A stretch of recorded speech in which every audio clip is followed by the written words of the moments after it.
Hey guys, what's going on? I'm the Nuffer Dog.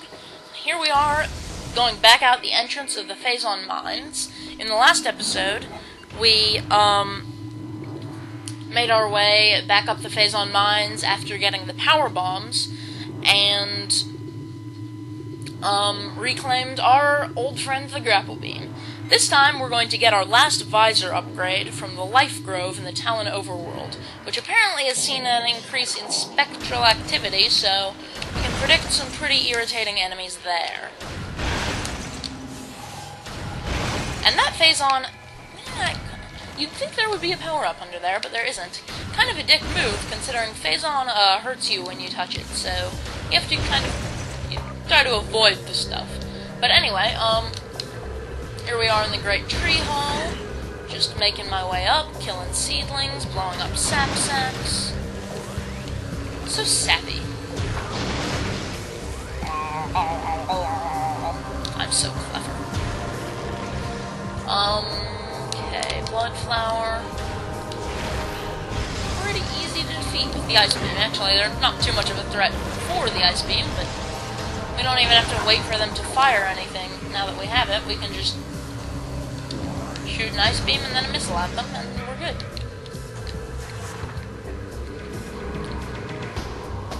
So the basic idea here is that you drop down here, but earlier I showed off that you can keep going to the left on that little bit that sticks out on top there, and yeah. Well, I guess I'll get a chance to show it off anyway. Yeah. You can sort of make a shortcut on that spider ball trap. Not a big deal, but kind of fun.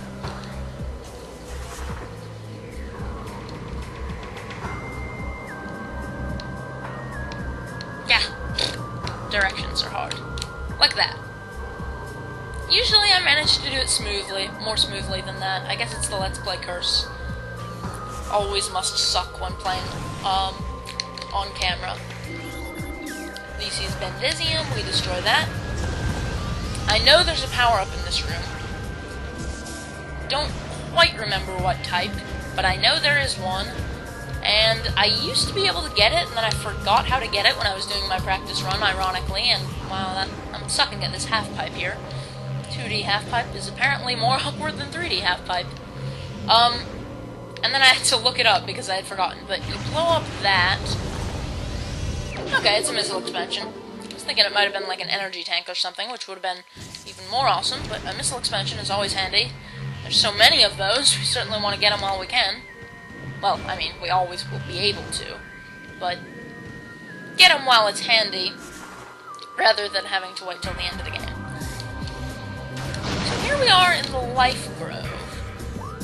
This room is not quite as it appears, but there's our power-up, just waiting for us to grab it, and nothing is even gonna come out and be a trap, like with the wave beam or anything.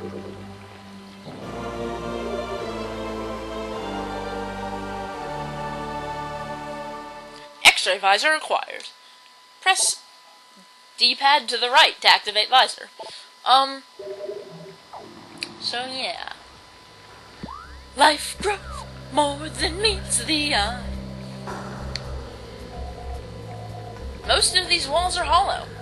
And hello, seedling, I'm going to kill you now, because seedlings irritate me. Most of these walls are hollow, we can see through them now that we have the X-ray visor, which is a rather interesting visor that lets us see through some objects and not others.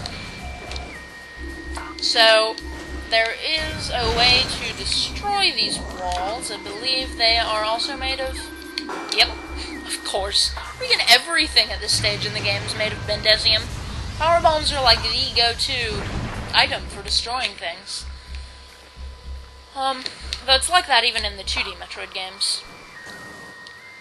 Actually, Metroid Fusion, I noticed that playing a lot. I haven't really played much on the older games, because I never owned an NES or SNES. There's actually a bonus to this game if you use a GBA GameCube link cable to connect it to Metroid Fusion.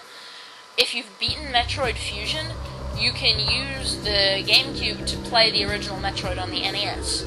But I also have it on my 3DS as part of the Ambassador program, because I was lucky enough to get a 3DS early in the release, so I got 10 free NES games and 10 free GBA games later on.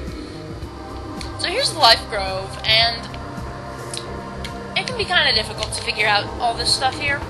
But, basically, first there's this thing down here, which I think we just want to bomb it. And that's going to come out of the floor. And there's a spinner in it, which we will use to rotate this, then it'll raise up. And under there... What is that? What is that? What? I have no idea what accent I'm trying to do now. Well, this is one of the 12 Chozo artifacts. We've gotten it before we even have to. You can get a few of them before the very end of the game where you're tasked with getting all 12 of them. But this is the Artifact of Chozo, the 7th of 12. So yeah, that's going to turn orange to signify that we have one of them. Those blue segments will become orange as we get the corresponding artifacts, so we can see how much progress we've made in gathering those. Now, I believe there's a way to get up in the top section of this room, and I can never remember exactly what it is. X-ray Visor, it lets you see through walls, it lets you track some enemies better, including Chozo Ghosts. You can actually keep a lock on Chozo Ghosts consistently now that we have this visor. Oh, okay, we just jump up here. And then use this morphle tunnel. Perfect. For some reason, I thought it was a lot complicated, a lot more complicated last time I came through.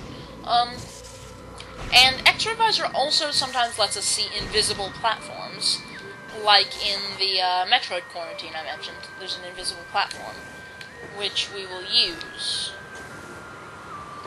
And here we are. I knew they were going to appear eventually once we got up to the top area. Not sure if there even is anything up here. Oh wait, yeah, actually, check that. We do have to go up here to be able to get back out of the room.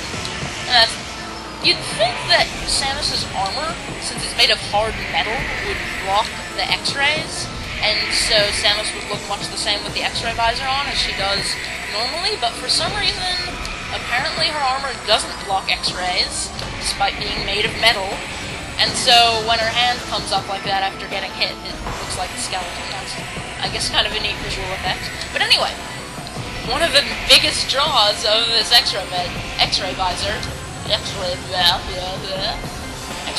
is that we can keep a consistent lock on these Chozo Ghosts, even as they're flitting around trying to be hard to target. Come on, come on. There we are. That's all three of them taken out. So yeah, Chozo Ghosts are still irritating with the amount they appear in the Chozo Ruins, but they're much more manageable now that we have the X-ray visor. So, exploring the Chozo Ruins later, when we're going back for extra power-ups and whatnot, will be easier, because there are a couple Chozo artifacts in the ruins, which we will have to get. There's roughly 2 artifacts per area. There's 5 areas, so it's not perfect. And there's Talon Overworld, Chozo Ruins, Magmore Caverns, Phendrana Drifts, and Phazon Mines. So there's 5 different areas, so there's just over 2 per area. There's like 2 per area with a couple extras. So anyway, that's just gonna drop us down right in here so we can actually leave the room. Yeah, there's a couple bonuses, there's a couple artifacts to get in the Chozo Ruins, and I think might be a couple extra missile expansions and whatnot. Not 100% certain, since we've already explored most of it. Chozo Ruins tends to kind of be a mostly early game area, since you spend all that time around there reclaiming your power-ups from the beginning of the game, and I just got hit with a Bloodflower Spit. And that rhymed unintentionally. Huh. Interesting. That's a cool position I caught the Bloodflower in, though. Actually, that sounds kind of when I say it out loud, but whatever. Shut up. Okay, so we have the X-ray visor. So we could potentially go back to the Metroid Quarantine, and we could get across this room, but later on here there's going to be red doors, so rather than try to go through here now, we're actually going to get our last beam expansion first. Chozo Ruins South, that would take us here. we want to go to the Magmore Caverns. Specifically, we want to be, that's the wrong side of the Magmore Caverns, although there are some artifacts and missiles and whatnot. Oh, yeah, we want to go this way. There are some artifacts and missiles and whatnot we can get in here, but we want to go to the geothermal core. So, ooh, we could come through here. I'm not sure where exactly that connects to. I think, oh, that connects to the Phazon Mines. I think that's this, the elevator connected to this room. So we can't do that yet. Just trying to plan this out. That elevator leads to nearby, I think, so... I guess we'll go through the Chozo ruins. Might be the easiest. I don't really know what the best way to get there is, but we want to go to the geothermal core, which I mentioned there was going to be some cool stuff in there once we got our grapple beam and some other stuff. We need the grapple beam, the spider ball. I don't think we need the X-ray visor in there, actually. We might need the power bombs. But we needed the grapple beam for it. But we'll need both the X-ray visor and the last beam weapon to get through the last area of the Phazon Mines. We're starting to get pretty late in the game here. That Phazon Mines area, it's one of the last major areas you'll explore, really. After that, it's all going around trying to get Chozo artifacts, and I'll put in the bonus stuff. Let's see, that would lead to Talon Overworld East. Oh, that might lead me back to, that would lead me back here. That'd be good. I guess I'll have to boost the ball back up there. Okay. Kind of, oh, hello, you're gonna eat me. I don't know if I've ever tried laying a power bomb inside one of those guys. I think I have before, but I don't remember. Might be kind of satisfying. I have to remember that if I come back here later. Isn't really keeping track of the time, so let me check. Oh, I'm actually a little bit under time, so I'm not gonna end the episode off here. There is something that I have to do today that I probably should be doing in the morning. It's 11:15 right now. Probably should have been doing it in the morning when it's cooler, but it doesn't take very long, and yesterday I went and did it in the morning and I was still hot. Well, I don't mind. Pretty easy job. There's also an adorable cat involved. Actually, the job is varnishing a table, but there's also an adorable cat.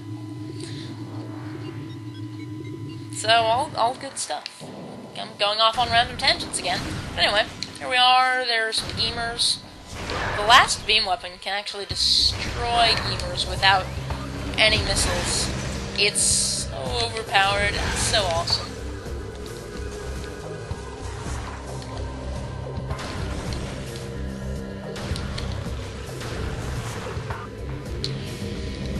It would be really satisfying to lay a power bomb on Venom Weed, but it wouldn't actually do anything. It'd just come right back up. Grr! Stop being difficult to hit.